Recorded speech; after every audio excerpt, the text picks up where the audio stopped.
Bonjour et merci à tous les journalistes et médias qui sont présents aujourd'hui. Donc je suis Amadou Ba, le mandataire de Bassirou Diomaye Faye de la coalition Diomaye Président. Donc nous sommes ici aujourd'hui réunis pour constater avec amertume l'effondrement de la démocratie sénégalaise sous l'impulsion de l'unique responsable, le président Macky Sall, qui, d'une crise interne à son parti, a décidé d'en faire une crise institutionnelle qui concerne des pouvoirs constitués qui aujourd'hui fonctionnent régulièrement. Nous avons vu les artifices politiques ignobles utilisés à partir de simples accusations contre des membres du Conseil constitutionnel à ce jour, sans qu'aucune preuve n'ait été présentée. Sans qu'aucune preuve n'ait été présentée, c'est extrêmement important. Qui ont justifié la mise en place illico presto d'une commission d'enquête parlementaire avec une célérité encore jamais vue. À la suite de cette commission d'enquête, et sans même attendre le rapport de cette commission et ses investigations pour établir le bien fondé des accusations, le président de la République a considéré que d'une commission d'enquête sur des juges constitutionnels, on peut aisément passer à une demande de report de la présidentielle, qu'il a avalisé en prenant un décret qui abroge le décret précédemment pris qui a convoqué le corps électoral. Nous voyons bien qu'il y a une gradation dans la volonté de se maintenir au pouvoir et d'empêcher que l'élection présidentielle se tienne.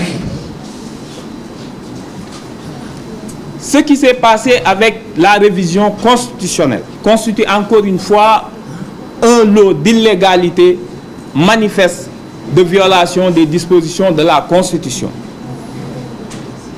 Nous avons entendu les membres du gouvernement et leur éminent tailleur constitutionnel, M. Ismaïla Madior Fall, utiliser une terminologie volontairement choisie pour ne pas citer le mot qui est aussi le mal, à savoir qu'ils ont révisé le mandat.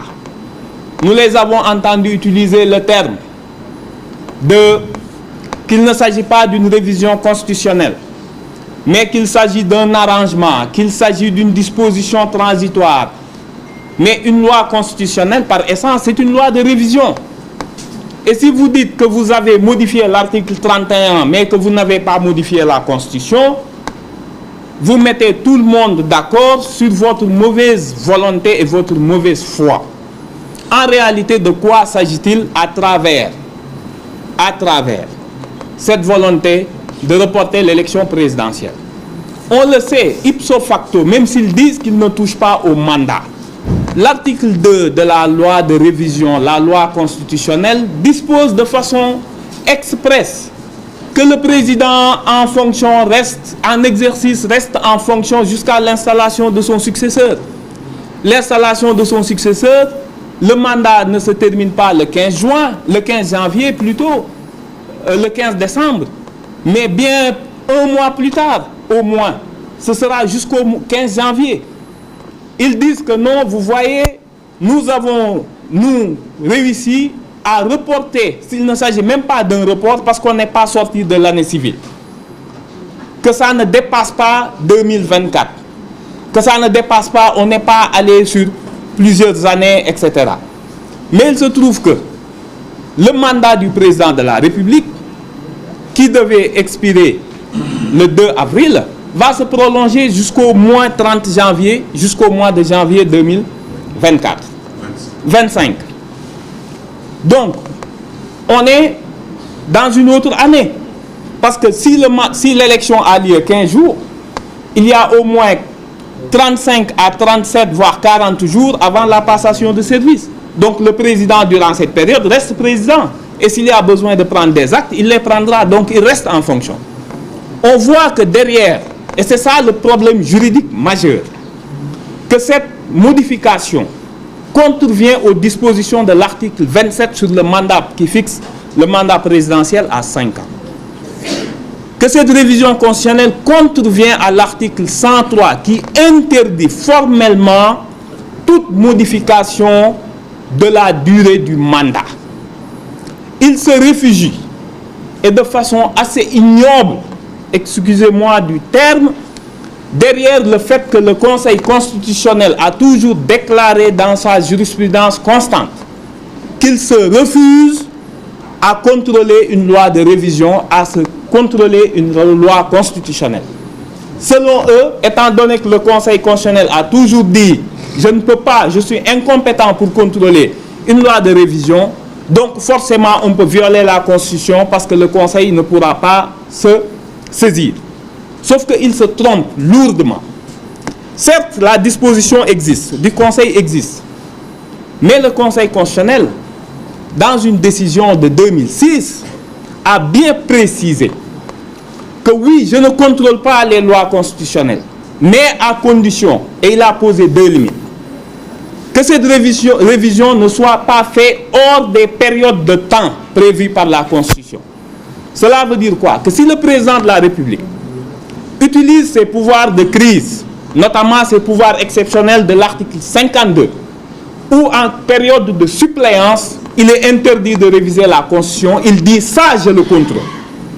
Par ailleurs, je regarde aussi si les limites matérielles de l'article 103, c'est ce qu'il dit dans sa décision au considérant 22. Je vais regarder à minima ce qu'il appelle un contrôle minimum. Je regarderai si la révision constitutionnelle respecte les limites posées par l'article 102.